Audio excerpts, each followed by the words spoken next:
Nous sommes en compagnie de Christine. Bonjour Christine. Bonjour, Merci d'avoir accepté notre invitation. ça me fait plaisir. Christine, je vais te poser 4 questions en lien avec ton vécu de personne ayant un traumatisme crânien. Oui. Donc, la première question que j'ai pour toi, c'est est-ce qu'il y a un grand défi que tu as eu à relever depuis ton traumatisme crânien? Le plus grand défi que j'ai eu, moi, c'est d'accepter la nouvelle moi, puis de faire le deuil des capacités que j'avais avant que j'ai perdu depuis. Euh, j'étais très désorientée et mon emploi.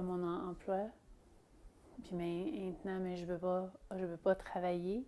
Alors, ça a été toute une réadaptation pour moi, faire le deuil de tout ça. Puis en gros, c'est probablement le plus gros défi auquel j'ai eu à faire face depuis mon traumatisme. D'accord. Et puis, je voulais savoir, Christine, est-ce que tu as observé des modifications dans ton entourage suite à ton traumatisme crânien? Malheureusement, oui. Moi, ça n'a pas affecté ni mon père ni ma mère parce qu'ils sont restés très près de moi, mais très supporteurs aussi Hmm. de ce que je vivais.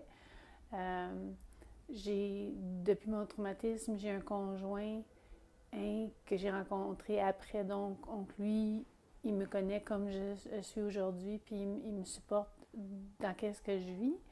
Mais autour de moi, j'ai des gens qui ont commencé à par nier le fait que c'était un problème, le traumatisme Hmm. crânien, euh, qui se sont carrément juste éloignés de moi.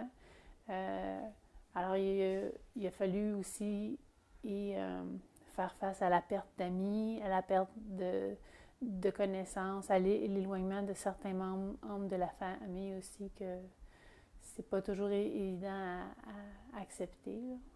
D'accord. Et puis, j'aimerais ça, si tu pouvais nous nommer une réussite ou un accomplissement dont tu es fier. Euh, il y aurait vraiment deux choses.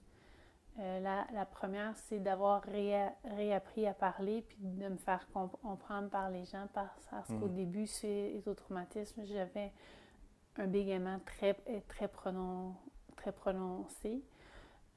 Aujourd'hui, les gens me comprennent. Je parle plus lentement, mais les gens me comprennent.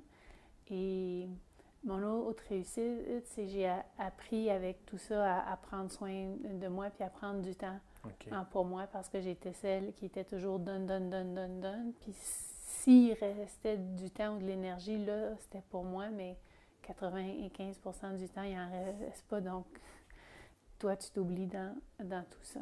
D'accord. Et puis, en terminant, Christine, j'aimerais savoir, est-ce que tu as un message que tu aimerais passer à ceux qui écoutent présentement? Euh,